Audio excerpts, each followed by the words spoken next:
की क्लास आपकी सुबह 11 बजे चलती है। चलिए यहाँ पर देखते हैं क्वेश्चन नंबर, देखिए 81 नंबर से हमारी शुरुआत है। पूछा गया है उत्तर प्रदेश में वन महोत्सव मनाया जाता है। चलिए यहाँ पर देखिए सभी लोग कमेंट करिए, राइट आंसर यहाँ पर क्या होगा। आपसे देखिए पूछा गया उत्तर प्रदेश में वन महोत्सव सप्ताह मनाया जाता है, कब मनाया जाता है। ये आपका मनाया जाता है जुलाई के महीने मनाया जाता है, फर्स्ट वीक में, यानी 1 जुलाई से लेकर 7 जुलाई। ऑप्शन नंबर यहाँ पर क्या होगा, आपका सी नंबर सही होगा। नेक्स्ट प्रश्न है, यहाँ पर देखिए पूछा गया रिक्त स्थान है, लिखा हुआ है गैस पृथ्वी से दीर्घ तरंग यानी अवरक्त है। दीर्घ तरंग को अवरक्त कहते हैं, विकिरण अवशोषित करती है और पुनः पृथ्वी की ओर उत्सर्जित करती है। इनमें से देखिए गैसें हैं, आपको बताना है कौन सी गैस है, मेथेन है कि ग्रीन हाउस गैस है, ये कार्बन डाइऑक्साइड गैस है, ओजोन है। तो देखिए 82 नंबर का यहाँ पर कमेंट करना है, 82 नंबर का यहाँ पर जवाब बताया जा रहा है ग्रीन हाउस गैस, बिल्कुल सही जवाब दिया गया है। अब देखिए ग्रीन हाउस गैस जो है ना आपकी, इसमें क्या होता है, CO2 और SO2 आदि प्रमुख ग्रीन हाउस गैसें होती हैं, और ये गैसें वायुमंडल की ऊपरी सतह पर जमकर पृथ्वी के तापमान में वृद्धि कर रही है ना, ये ग्रीन हाउस गैसें ही है। हाँ यहाँ पर बिल्कुल राइट आंसर आपका होगा। चलिए 83 नंबर देखिए, आपको बताना राइट आंसर क्या होगा, निम्नलिखित में से किस अभिलेख में अशोक के नाम का स्पष्ट उल्लेख प्राप्त होता है ना। यहां पर देखिए 83 नंबर का देखिए जवाब देना, राइट आंसर आपका यहां पर क्या होगा। देखिए अगर हम बात करते हैं अशोक के नाम का स्पष्ट उल्लेख प्राप्त होता है, तो यहां पर अगर हम बात करेंगे मास्की तथा गुर्जरा, नेट्यूर, गोलम और इन सभी से, यानी इन सभी से क्या होगा, बिल्कुल सही आंसर आपका यहां पर हो जाएगा। अगला प्रश्न है 83 नंबर का डी, बिल्कुल सही है। अगला प्रश्न है 1178 ईस्वी में किस शासक ने मोहम्मद गौरी को पराजित किया था। देखिए 1178 में यहां पर किसने पराजित किया था, आपको बताना है, राइट आंसर यहां पर क्या होगा, तो भीम द्वितीय। अगर आपका जवाब भीम द्वितीय है, समझ जाओ बिल्कुल सही जवाब है। भीम द्वितीय ने मोहम्मद गौरी को पराजित किया था। ऑप्शन नंबर यहां पर क्या होगा, बी नंबर आपका सही होगा। नेक्स्ट प्रश्न है, चलिए यहां पर देखिए आपको जवाब देना, राइट आंसर आपका यहां पर क्या होगा, कमेंट करते रहिए। यहां पे लिखा हुआ है बेसिन की संधि के द्वारा निम्नलिखित में से किसने अंग्रेजों की संरक्षता स्वीकार की। 85 नंबर का देखिए आपको जवाब देना है, बेसिन की संधि के द्वारा निम्नलिखित में से किसने अंग्रेजों की संरक्षता स्वीकार की। 85 नंबर का आपका यहां पर जवाब हो जाएगा, हाँ 85 नंबर का यहां पर जवाब आपका होगा बाजीराव द्वितीय, बिल्कुल सही जवाब दिया गया। ऑप्शन नंबर यहाँ पे आपका बी नंबर होगा। अगला प्रश्न है प्रशासनिक सुधार पर विचार के लिए साइमन कमीशन भारत कब आया था। देखिए प्रशासनिक सुधार पर विचार करने के लिए साइमन कमीशन जो है, कई बार प्रश्न पूछा गया है, 1928 में भारत आया था, और इसका बहुत ही जमकर विरोध हुआ था, क्योंकि इसमें जो 7 सदस्य थे वो टोटल के टोटल आपके ब्रिटिश ही थे, एक भी भारतीय सदस्य नहीं था, और इसका बहुत ही ज्यादा विरोध हुआ था। ऑप्शन नंबर यहाँ पे बी नंबर आपका होगा। ब्लैक होल सिद्धांत का प्रतिपादन निम्नलिखित में से किसने किया था। 87 का देखिए आपको कमेंट करना, राइट आंसर क्या होगा। देखिए यहां पर ब्लैक होल सिद्धांत की अगर हम बात करेंगे, तो इसका प्रतिपादन जो है एस चंद्रशेखर। ऑप्शन नंबर यहां पर पहला ही विकल्प आपका सही होगा। बड़े तारे के विस्फोट है ना, बड़े तारे विस्फोट के बाद अत्यधिक गुरुत्वाकर्षण की वजह से काफी संकुचित और सघन हो जाते हैं। इनका घनत्व तो इतना अधिक होता है कि सूर्य का प्रकाश भी इसके गुरुत्वाकर्षण से नहीं बच पाता है। यही कारण है कि इसे हम ब्लैक होल कहते हैं, और इसका प्रतिपादन आपका एस चंद्रशेखर ने किया था। ऑप्शन नंबर यहाँ पर आपका ए नंबर सही होगा। राम राम, यहाँ पर देखिए कमेंट करते रहिए। निम्नलिखित में से कौन सी विश्व की दूसरी सर्वाधिक लवणीय झील है, 88 नंबर बताना है। देखिए विश्व की दूसरी सर्वाधिक लवणीय झील पूछा गया है, हाँ यहाँ पर 88 नंबर का आपका हो जाएगा मृत सागर। 88 नंबर का यहाँ पर बी नंबर आपका बिल्कुल करेक्ट आंसर आपका हो जाएगा। यह सागर जो है आपका जार्डन में स्थित है, कौन से कहां पर है, जार्डन। 9 डिग्री चैनल निम्नलिखित में से किसे पृथक करता है। यहां पर देखिए आपको बताना 9 डिग्री चैनल निम्नलिखित में से किसे पृथक करता है, तो ये आपका लक्षद्वीप और मिनिकॉय को पृथक करता है, कई बार पूछा गया है। ऑप्शन नंबर यहाँ पर क्या होगा, बी नंबर आपका सही होगा। लक्षद्वीप और मिनिकॉय को पृथक करता है, 89 नंबर का बी होगा। अगला प्रश्न है, यहां पर देखिए बताना रेड डाटा बुक से संकटग्रस्त पौधों एवं पशु जातियों की सूची संबंधित है, जिसके अनुसार किसी प्रजाति को विलुप्त माना जा सकता है जब वह अपने प्राकृतिक आवास में नहीं देखी गई है ना। यहां पर देखिए 90 नंबर का आपको जवाब देना है। अगर यह प्राकृतिक आवास में अगर 50 वर्षों से नहीं देखा गया है, तो उसे विलुप्त माना जाएगा, याद रखिएगा। ऑप्शन नंबर यहाँ पे डी नंबर आपका सही होगा। नेक्स्ट प्रश्न है, यहाँ पर पूछा गया भारत का संविधान अंगीकृत एवं अधिनियमित कब हुआ था। देखिए हमने कई बार बताया है आपको कि संविधान बनकर तो तैयार आपका हो गया था 26 नवंबर 1949 को, लेकिन लागू किया गया था 26 जनवरी 1950 को। जब भी कभी अंगीकृत पूछे या संविधान कब बनकर तैयार हुआ तो आपको ऑप्शन नंबर 26 नवंबर 1949 ही लगाना है। अगला प्रश्न है, कार्यवाही संचालन हेतु लोकसभा का कोरम कुल सदस्य संख्या का कितना है। देखिए कोरम जो होता है कई बार हमने बताया है कि कम से कम अगर संसद में अगर कोई मान लीजिए कार्यवाही तभी होगी जब 1/10 होगा, सदस्य संख्या होगी। तो यहाँ पर 1/10 भाग होगा। ऑप्शन नंबर यहाँ पे आपका बी नंबर राइट आंसर आपका होगा। ये डाटा याद रखिएगा। इसी को हम गण पूर्ति भी कहते हैं, है ना, गण पूर्ति कहिए या कोरम कहिए। नेक्स्ट प्रश्न देखिए पूछा गया, हिंदू समृद्धि दर का संबंध किस समृद्धि दर से है। 93 का देखिए आपको बताना है। हिंदू समृद्धि दर का संबंध जो आपका है सकल राष्ट्रीय आय या सकल वास्तविक वृद्धि दर से है ना। यहाँ पर क्या होगा, 93 का आपका जवाब होगा ऑप्शन नंबर यहाँ पर आपका ए होगा, सकल राष्ट्रीय आय। ऑप्शन नंबर ए होगा। बहुकोशिका जीव यहाँ पर लिखा हुआ है रिक्त स्थान है, द्वारा वृद्धि करते हैं। हाँ यहाँ पर देखिए आपको बताना है कोशिका अधिकता, कोशिका विस्फोट, कोशिका अंतः स्फोट या कोशिका विभाजन। 94 का आंसर क्या होगा, तो बहुकोशिका जीव जो है कोशिका विभाजन के द्वारा वृद्धि करते हैं। कोशिका विभाजन यहाँ पर क्या होगा, बिल्कुल करेक्ट आंसर आपका हो जाएगा। भारतीय राष्ट्रीय कांग्रेस के प्रथम अधिवेशन की अध्यक्षता किसने की थी। 95 का देखिए आपको जवाब देना है। इसकी अगर अध्यक्षता की बात करेंगे तो व्योमेश चंद्र बनर्जी ने किया था। ऑप्शन नंबर यहाँ पर क्या होगा, बी नंबर। इस समय अगर हम बात करते हैं भारतीय राष्ट्रीय कांग्रेस के अध्यक्ष कौन है, तो मल्लिकार्जुन खड़गे हैं, याद रखिएगा, वर्तमान में अध्यक्ष है कांग्रेस के। साइलेंट वैली किस राज्य में स्थित है। 96 का देखिए आपको बताना है। साइलेंट वैली जो नेशनल पार्क है ये आपका केरल राज्य में स्थित है, केरल राज्य। ऑप्शन नंबर यहाँ पे बी होगा। भारतीय रिजर्व बैंक का राष्ट्रीयकरण कब किया गया था, ये भी प्रश्न हमने बहुत बार कराया है। तो आरबीआई का अगर राष्ट्रीयकरण की बात करेंगे तो इसका आपका हुआ था 1 जनवरी 1949 को हुआ था। 1 जनवरी 1949 को हुआ था। डाटा याद रखिएगा। ऑप्शन नंबर यहाँ पे आपका सही होगा।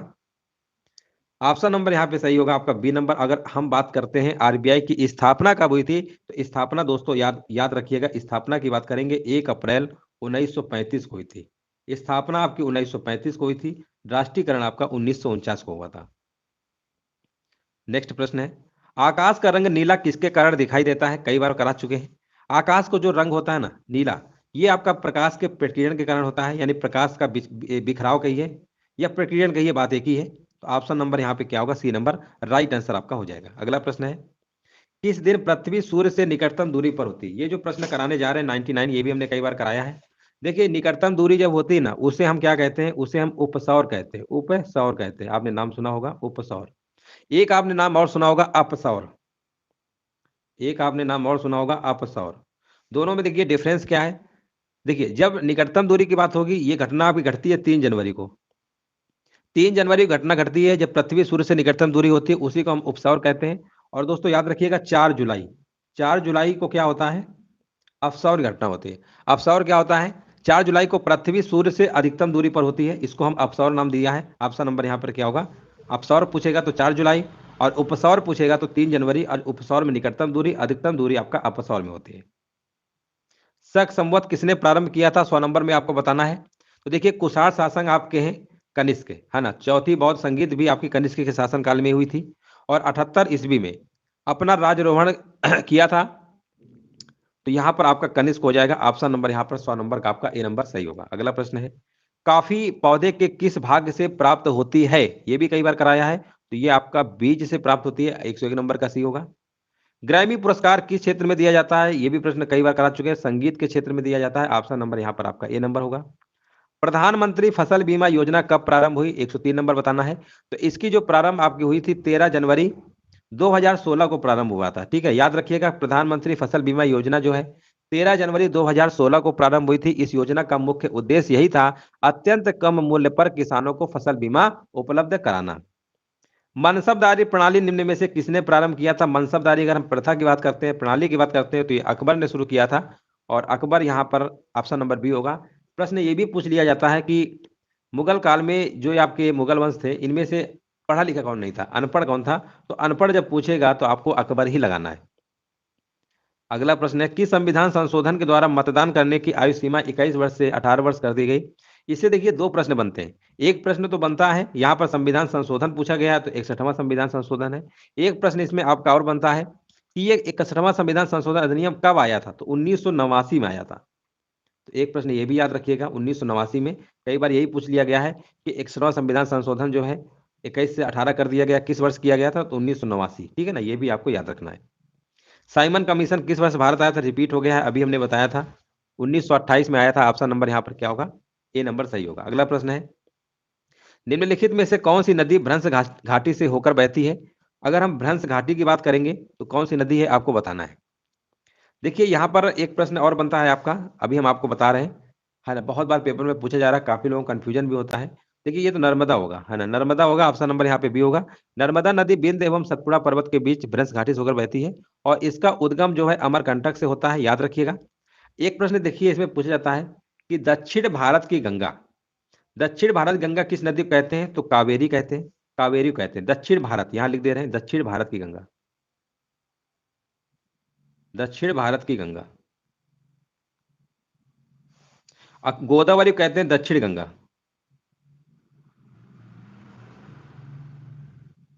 देखो इसमें थोड़ा सा अंतर है, ये अभी हाल ही में पूछा गया था प्रश्न, हरियाणा टेट में पूछा गया था अभी हाल ही में 2022 में ही। देखिए एक चीज याद रखिएगा, जब भी दक्षिण भारतीय गंगा कहेगा तो आपको कावेरी लगा के आना है।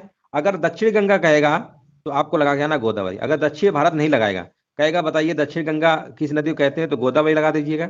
अगर दक्षिण भारत की गंगा कहेगा तो आपको कावेरी लगाना है। दोनों में बहुत ही कंफ्यूजन पॉइंट है, दक्षिण गंगा और दक्षिण भारत की गंगा दोनों में अंतर है, तो ऑप्शन इस तरीके से आपको लगा के आना है। चलिए आगे बढ़ते हैं।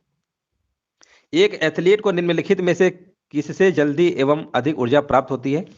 देखिए एथलीट आपने देखा होगा, धावक जो होते हैं उनको अगर एनर्जी जल्दी चाहिए तो क्या करते हैं, कार्बोहाइड्रेट, है ना, कार्बोहाइड्रेट बहुत जल्दी मतलब आपका एनर्जी देता है। तो ऑप्शन नंबर यहाँ पे आपको लगा देना है सी नंबर, 108 नंबर का सी होगा। अगला प्रश्न बताइए, मानव शरीर में यूरिया का संश्लेषण कहाँ होता है। अगर हम मानव शरीर में यूरिया का संश्लेषण की बात करेंगे तो ये आपका यकृत में होता है, यकृत, यानी ऑप्शन नंबर आपका यहाँ पर क्या होगा, बी नंबर आपका राइट आंसर आपका होगा, यकृत, ऑप्शन नंबर बी। ब्रिटिश सरकार की सरकारी रिपोर्ट क्या कहलाती है ना, यहां पर देखिए आपको बताना है राइट आंसर क्या होगा। ब्रिटिश सरकार की सरकारी रिपोर्ट क्या कहलाती है, हाँ इसको कहते हैं ब्लू बुक कहते हैं। क्या कहते हैं, ब्लू बुक। अब देखिए कैसे याद रखेंगे, ब्रिटिश सरकार है ना, तो ब्रिटिश बा या और बा में ब्लू में भी बाहर है, तो इस तरीके से आप याद रख सकते हैं। चलिए आगे बढ़ते हैं। निम्नलिखित में से किस आदेश को व्यक्तिगत आजादी का होता कहा जाता है। तो यहाँ पर 111 नंबर का आपको जवाब देना है, राइट आंसर यहाँ पर क्या होगा। देखिए यहाँ पर आपका आंसर बताइए क्या होगा, 111 नंबर का कमेंट करिए। तो देखिए बंदी प्रत्यक्षीकरण जो होता है ना, उसी को कहा जाता है व्यक्तिगत आजादी का। और ये बंदी प्रत्यक्षीकरण तो लिखा नहीं है, तो जी हाइबियस जो कार्पस लिखा हुआ है ना, इसी को हम बोलते हैं बंदी प्रत्यक्षीकरण। क्या बोलते हैं, बंदी प्रत्यक्षीकरण। ये आपने नाम सुना होगा, 5 प्रकार के सुप्रीम कोर्ट, हाई कोर्ट रिटे जारी करता है, बंदी प्रत्यक्षीकरण, ठीक है ना, तो ये आपने नाम जरूर सुना होगा, बंदी लिखा है ये, बंदी प्रत्यक्षीकरण। तो ऑप्शन नंबर हाइबियस कार्पस को लगा देंगे। अगला प्रश्न है, किस सिख गुरु ने गुरुमुखी लिपि को विकसित किया। 112 नंबर में बताना है, गुरुमुखी लिपि का जो आरंभ है गुरु अंगद ने किया था। गुरु अंगद सिखों के दूसरे नंबर के गुरु थे, याद रखिएगा, अंगद, गुरु अंगद, ऑप्शन नंबर यहाँ पे आपको ए नंबर लगाना है, ये दूसरे नंबर के गुरु आपके थे। वर्ष 1913 में अमेरिका में गदर पार्टी की स्थापना किसने की थी। कि अमेरिका में एक शहर है आपका सैन फ्रांसिस्को, वहां पर गदर पार्टी की स्थापना जो किया था लाला हरदयाल ने किया था, ऑप्शन नंबर यहाँ पे बी नंबर आपका सही होगा। अगला प्रश्न है, ओरल रिहाइड्रेशन थेरेपी किस रोग हेतु लाभदायक है। तो देखिए यहाँ पर आपको बताना है, तो ये आपका है कालरा, जिसे आप हैजा भी कहते हैं, है ना। ओरल रिहाइड्रेशन थेरेपी जो है, ये कालरा या हैजा जब हो जाता है तब ये परामर्श दिया जाता है, याद रखिएगा। इसमें क्या होता है, शरीर में जल एवं लवण की पूर्ति के लिए नमक चीनी घोल दिया जाता है, नमक चीनी का घोल। अगला प्रश्न है, नोबेल पुरस्कार कुल कितने क्षेत्रों में दिया जाता है। देखिए नोबेल जो नाम रखा गया पुरस्कार, ये अल्फ्रेड नोबेल के नाम पे रखा गया। स्वीडन देश के निवासी थे, स्वीडन की कैपिटल आपकी स्टॉकहोम है। और यहाँ पर नोबेल पुरस्कार जो है 1901 से इसकी शुरुआत हुई थी। उन्होंने, अल्फ्रेड नोबेल ने डायनामाइट का आविष्कार किया था, केमिकल इंजीनियर से उन्होंने बीटेक की पढ़ाई किया था और डायनामाइट का आविष्कार किया। तो यहाँ पर पूछा गया कुल कितने क्षेत्रों में दिया जाता है। ये टोटल आपके 6 क्षेत्रों में दिया जाता है, जिसमें से 5 क्षेत्र जो है आपका नोबेल फाउंडेशन के द्वारा है। 5 क्या, नोबेल फाउंडेशन के द्वारा है, नोबेल फाउंडेशन के द्वारा है। और एक जो आपका है वो साहित्य, और यहाँ पर हाँ एक दिया जाता है central bank of Sweden, economics के क्षेत्र में, ठीक है ना। टोटल आपके 6 क्षेत्रों में दिया जाता है, ऑप्शन नंबर यहाँ पे बी होगा। लीनिंग टावर कहाँ पर स्थित है? अगर हम लीनिंग टावर की बात करेंगे, लीनिंग टावर या इसी को हम कहते हैं झुकी हुई मीनार, झुकी मीनार कहिए या लीनिंग टावर कहिए, बात एक ही है। झुकी मीनार कहिए या आपका लीनिंग टावर कहिए। ये आपका है इटली में है, और इटली में एक शहर आपका है पीसा, है ना। यहाँ पे आंसर क्या होगा? आपका राइट आंसर हो जाएगा। इसका जो निर्माण है आपका 1154 में हुआ था। कब हुआ था निर्माण? 1154 में हुआ था। अगला प्रश्न है, निम्न में से कौन सा जोड़ा सही सुमेलित है? निम्नलिखित में से कौन सा जोड़ा सही सुमेलित है? 117 नंबर देखिए आपको बताना है। अर्थशास्त्र की बात करेंगे, कौटिल्य बिल्कुल सही है। मेन कैंप की अगर हम बात करेंगे, एडोल्फ हिटलर की जीवन इसमें आत्मकथा है। मेन कैंप यानी आपका कौन सा सही सुमेलित है? अच्छा, कौन सही सुमेलित? सब तो गलती दिया है, पहला वाला ही सुमेलित है ना। और डिवाइन कॉमेडी जो आपकी है ना, ये दांते की है। एनिमल फार्म आपकी जाज, और ये सब रॉन्ग दिए गए। ऑप्शन नंबर यहाँ पे पहला वाला ही आपका सुमेलित दिया गया है। अगला प्रश्न देखिए बताना है, मौसम की कौन सी दशा बैरोमीटर पढ़ने में अकस्मात गिरावट से सूचित होती है? 118 नंबर में देखिए, वायुमंडलीय दाब जो होता है ना, उसको बैरोमीटर से नापा जाता है। ये प्रश्न कई बार पूछा गया है।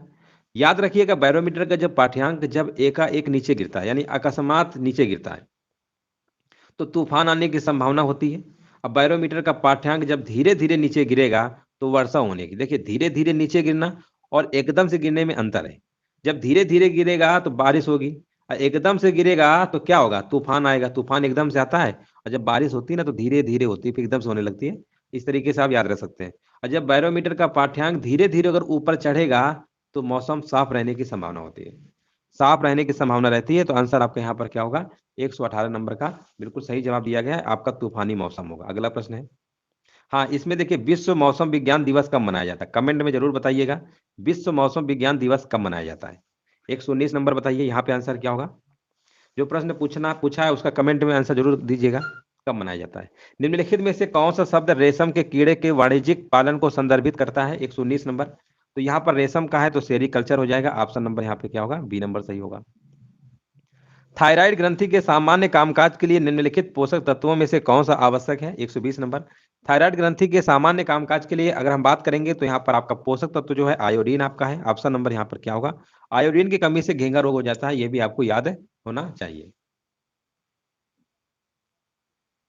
नेक्स्ट प्रश्न है, क्रोमोसोम टर्नर सिंड्रोम में प्रभावित होते हैं, है ना। यहाँ पर देखिए 121 का जवाब देना है। तो देखिए, यहाँ पर आपके कितने 23 जोड़ी होते हैं, यानी 46 टोटल होते हैं। तो उसमें जो प्रभावित होते हैं आपके 45 होते हैं। कितने होते हैं? 45 प्रभावित होते हैं।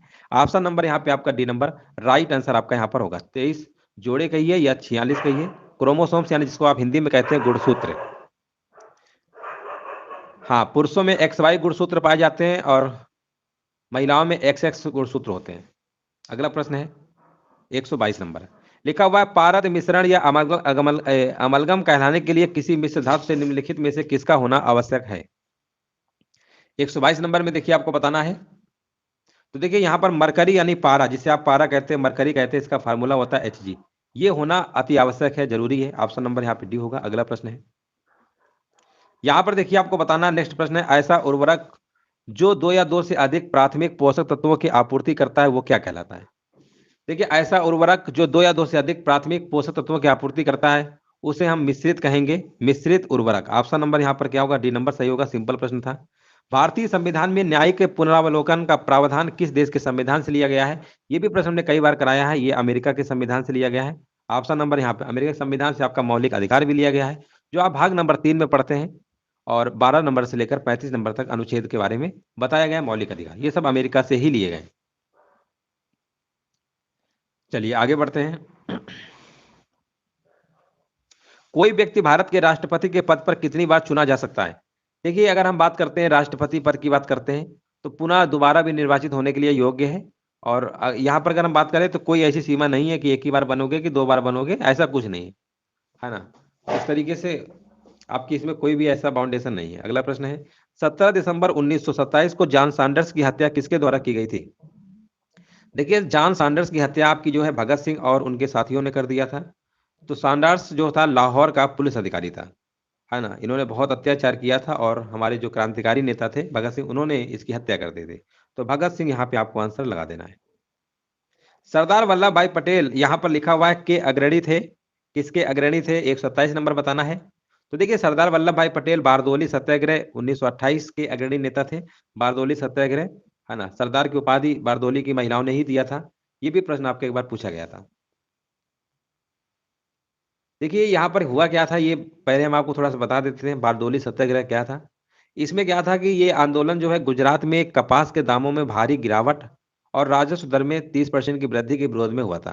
कपास के दामों में बहुत कमी कर दी गई। गुजरात वगैरह में देखे हो कपास, तो इस वजह से क्या हुआ कि महिलाओं आंदोलन में जो महिलाएं थी, मतलब नेतृत्व मतलब किया था सरदार वल्लभ भाई पटेल ने ही, और अच्छी खासी यहाँ पर सफलता भी मिली। तो वहाँ की जो महिलाएं थी बारदोली की खुश होकर सरदार की उपाधि दे दिया था। तो ऑप्शन नंबर यहाँ पे आपको सी नंबर लगा देना है। किस प्रकार के वन मुख्यतः शैवालों तथा काई से बने होते हैं? 128 नंबर, ये भी प्रश्न कई बार आया है। तो ये टुंड्रा टुंड्रा जो वन होते हैं ना, ये मुख्यतः शैवालों और काई के बने होते हैं। ऑप्शन नंबर यहाँ पे बी नंबर आपका सही होगा। नेक्स्ट प्रश्न है MICR के संक्षिप्त रूप में आई का क्या? देखिए MICR जो होता है ना, पहले तो इसका फुल फॉर्म पता होना चाहिए। इसका फुल फॉर्म होता है मैग्नेटिक इंक कैरेक्टर रिकॉग्नाइजेशन होता है ना, रिकॉग्निशंस होता है। तो MICR में क्या होगा? इंक हो जाएगा। आई का पूछा है ना, आई का मतलब इंक, इंक यानी स्याही। तो इंक यानी स्याही, ऑप्शन नंबर यहाँ पे सी होगा। हाँ बिल्कुल, देखिए सही आंसर दिया गया है। मांग वक्र कब अंतरित नहीं होता है? मांग वक्र कब अंतरित नहीं होता है? 130 नंबर बताना है। जब विज्ञापन व्यय में कोई बदलाव होता है तो मांग वक्र अंतरित नहीं होता। यहां पर क्या होगा? ऑप्शन नंबर यहां पर डी नंबर होगा। 130 नंबर का डी नंबर जिनका भी जवाब आ रहा है ना, बिल्कुल सही जवाब है। यदि राष्ट्रपति त्यागपत्र देना चाहे तो वह अपना त्यागपत्र किसे संबोधित करेंगे? तो देखिए सिंपल है, राष्ट्रपति उपराष्ट्रपति को देते हैं, उपराष्ट्रपति राष्ट्रपति को देते हैं। त्यागपत्र अगर देना चाहते हैं तो यहाँ पर उपराष्ट्रपति हो जाएगा, है ना। भारत के उपराष्ट्रपति, मान लो उपराष्ट्रपति नहीं है, किसी कारण से उनका पद खाली है, तो फिर अपना ये त्यागपत्र भारत के जो मुख्य न्यायाधीश होते हैं, है ना, CGI, उनको देते हैं। ठीक है ना, ये भी आपको याद रखना है। अगला प्रश्न है चक्रवात कब होता है? चक्रवात कब होता है? 132 नंबर में बताना है। चक्रवात जब होता है ना, निम्न वायुदाब के केंद्र होते हैं, निम्न वायुदाब के केंद्र होते हैं।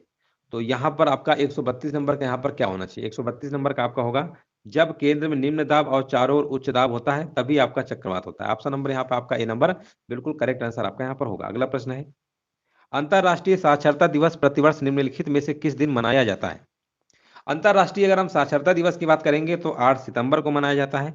8 सितंबर यहाँ पे आंसर आपका सही होगा। एक प्रश्न हमने पूछा था, है ना, अंतरराष्ट्रीय मौसम विज्ञान दिवस कब मनाया जाता है ना। चलिए अगला प्रश्न बताइए, जायर का पुराना नाम क्या था? जायर का पुराना नाम क्या था? 134 नंबर, जायर, जायर गणराज था, कांगो इसका पुराना नाम था, कांगो। ठीक है ना, जायरो कांगो नाम सुने होंगे। नेक्स्ट प्रश्न है निम्नलिखित में से किस अवसर पर सोहर लोकगीत का गायन किया जाता है? देखिए सोहर तभी गाया जाता है जब बच्चे का जन्म होता है। बच्चे के जन्म पे हमने सुना होगा सोहर। 135 नंबर का आपका ऑप्शन नंबर ए होगा। चलिए अगला प्रश्न बताइए। हाँ बिल्कुल सही है। अगला प्रश्न बताइए, प्रथम मोबाइल ओपन एक्सचेंज जोन कहां पर स्थापित किया गया था? प्रथम मोबाइल ओपन एक्सचेंज जोन का उद्घाटन जो है आपका 2018 में नोएडा में किया गया था। नोएडा यानी यूपी में ही पड़ता है। ऑप्शन नंबर यहाँ पे डी होगा। अगला प्रश्न है उत्तर प्रदेश में आंवले का सर्वाधिक उत्पादन करने वाला जिला कौन सा है? तो 137 नंबर आपको आना चाहिए, प्रतापगढ़। प्रतापगढ़ यहाँ पर है। अगला प्रश्न बताइए उत्तर प्रदेश की प्रमुख नगदी फसल कौन सी है? 138 नंबर में यहाँ पर बताइए नगदी फसल, अगर आपकी बात गन्ना की तरफ है तो गन्ना बिल्कुल सही जवाब है। 38 का यहाँ पर बी नंबर आपका होगा। उत्तर प्रदेश कृषि अनुसंधान परिषद स्थित है। उत्तर प्रदेश कृषि अनुसंधान परिषद कहाँ पर स्थित है? 139 नंबर बताइए। 139 नंबर का यहाँ पर बताया जा रहा है लखनऊ में है, जो कि बिल्कुल सही जवाब है। उत्तर प्रदेश की राजधानी लखनऊ में। उत्तर प्रदेश का मलिहाबाद प्रसिद्ध है, किसके लिए प्रसिद्ध है? मलिहाबाद आपको बताना है। तो ये दशहरी आम के लिए प्रसिद्ध है। किसके लिए प्रसिद्ध है? दशहरी आम के लिए प्रसिद्ध है। तो इस तरीके से आपके टेस्ट कंप्लीट हो जाता है। और सेशन अच्छा लगे तो लाइक